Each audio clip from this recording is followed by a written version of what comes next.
The good things are I loved pretty much all of the actors. I think that either the writing or the directing was weird, like was off. Maybe both, you know, interchangeably. But the actors themselves were really good. They were great.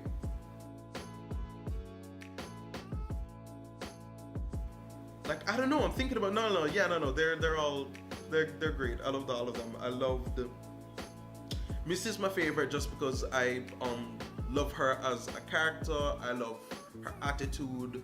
I love how everybody in the show, except for Shades and Claire, because she's not from Harlem, but everybody in the show like loves Harlem in different ways. I don't know, they care about the city deeply and powerfully, and they want to see things, you know, thrive and improve, and they're approaching it from different directions as people would. But it's just kind of not like some of these directions, some of these perspectives are just off, and so it leads to Mariah being this political. Mariah is actually really interesting to me because I don't know when they started filming, or better yet, I don't know when they started developing the character and how she would deliver when she's out in public and she's like saying a speech. There's a part at the end of it where she's on the news. The way that she says things is very Trumpian. You know, there's a part where she's like, I don't know if we're looking at the famed superhero Luke Cage, or if we're looking at insert backstory here. I don't know. I just heard something, and you're just like, what the hell was going on? But it sounds it's very Trumpy. So that was an interesting, and for her to make that turn, I don't know, that was great. I guess spoilers from here on out. I love how they killed Cottonmouth. By the way, I love Cottonmouth. I love that whole character. I love the whole thing.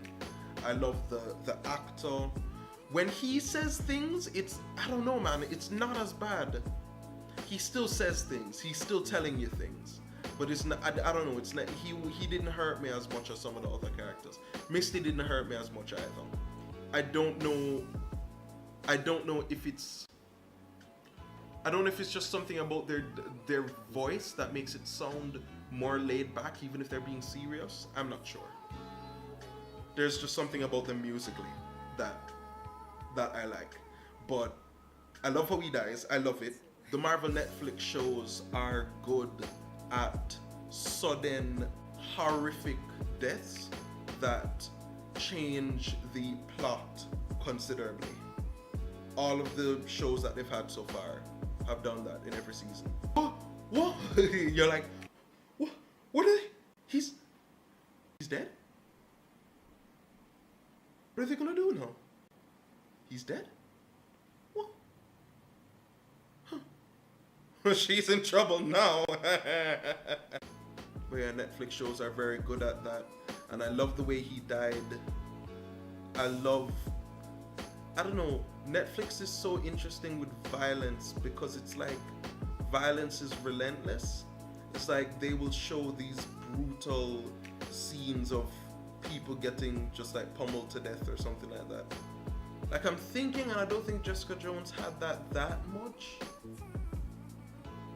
in terms of like a defenseless character just being pummeled into goo. But Daredevil definitely had that, and if it wasn't getting pummeled by fists, it was getting smashed in a car door or shot to death. Daredevil was wild. I don't know. I love everything about his character all the way down to his death. I love what it revealed about Mariah's character. I love how after doing this she was just like back to normal because she's like always had a killer inside her. That's great. I like that. As I said before, I like Misty's character. I love Claire. I love Claire in anything that she's in, really. I even loved all the little incidental characters. Like Turk is great. I knew he was going to be trouble. Like the whole thing, he's I don't know, his portrayal is just really good. I don't remember Fish, the guy who does the accounting for Pops. He's great too. I love all of the side characters. I don't know. No, what I don't like are all of the really dumb plot threads. Sometimes they just do things that don't make a lot of sense. They're healing Luke, right? After he gets, spoilers. They're healing Luke after he gets shot by the Judas bullets. And they're softening him up with boiling acid. But then they just like, it's boiling acid, but then Claire just like puts like, are the tongs impervious to boiling acid? Is the breathing mask he has on his face impervious to boiling? How did this guy even get all of this stuff in there anyways? How long has it been since he was in prison? It hasn't been long. But he got everything, including boiling acid just in case. He got it all that night. And it's like pouring it in, and she's just like, oh yeah, let me just use these like forceps, military grade forceps, these. How did they, where did, and like, she's just like, sometimes her hands are like in the boiling acid while it's still boiling. Also, is acid like water? Maybe acid's like water. Because I would, like, she drops the thing in and it conducts electricity through the acid. Maybe that's fine. I don't know enough. But then she's like taking a bullet. But then they like only show her taking the shards out of one bullet hole and not the other one. Like, was the other one just gonna heal up, or? I think the most annoying thing to me was when it's like, there's a point where you start to see a lot of Mariah's character, her true character. It's after Luke confronts her at her house. It's then that she realizes that this can actually reach her. This bad life that she's living with her cousin can actually reach her, and she can't let that happen because she has to stay clean. She has to stay out of it. How dare Luke come to my house? We have to just, I mean, you kill people all the time, Cornell. You kill people all the time, so let's just, I don't know, just kill him. And Cornell's just like, we can't just kill him. I mean, the dude's bulletproof. I've seen it. It's true. And she's like, can you drown him? Can you poison him?